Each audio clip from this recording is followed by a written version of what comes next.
but the bark being like your canoe, made out of birch bark, he directs your boat. I think of when he was on the water with the fellas and it was a rough sea and he calmed the sea. Right. And he literally took that bark and brought it to where they were going immediately, the story says. And so there are many types of sin that that have us in bondage, locked up tight. You cannot get away from it. And there are a number of them listed.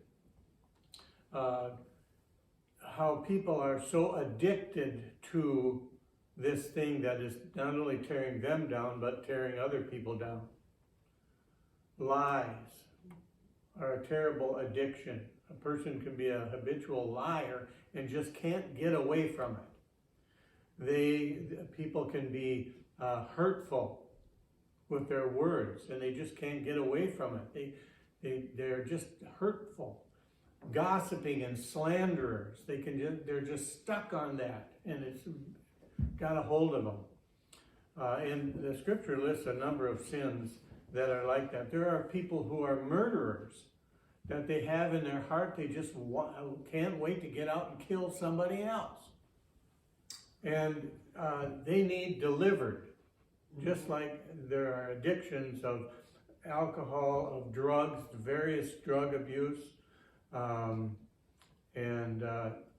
an overeating to the point where you're totally unhealthy and it literally kills you. There are things that you ingest in your body that you should not ingest because it is killing you, and yet you are so addicted to it that you can't give it up. And we can give as much advice as we want to give against whatever has overtaken us. And until they come to themselves with the Lord, I used to tell people, go sit on a stump until you get the revelation. Meaning you have to get away by yourself and literally stay there until God lets you come to the point of freedom. Yes. And it's freedom in Him. And I know that from total personal experience.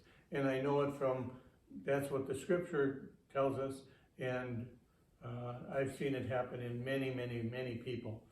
And that's the key. We tell the story, okay? The knowledge doesn't do it. The understanding doesn't do it. It's the wisdom that will come from above. Amen. The beginning of wisdom, the wisdom is the fear of the Lord, letting God in, opening the door to the understanding of the knowledge of sin. You see, that's what happened is they ate the fruit and they knew now the knowledge of good and evil. And in the knowledge of good and evil, then therein was the choice of following either one. Some people like to have their foot in one and the other, both, at the same time. It doesn't work. You have to love one or the other.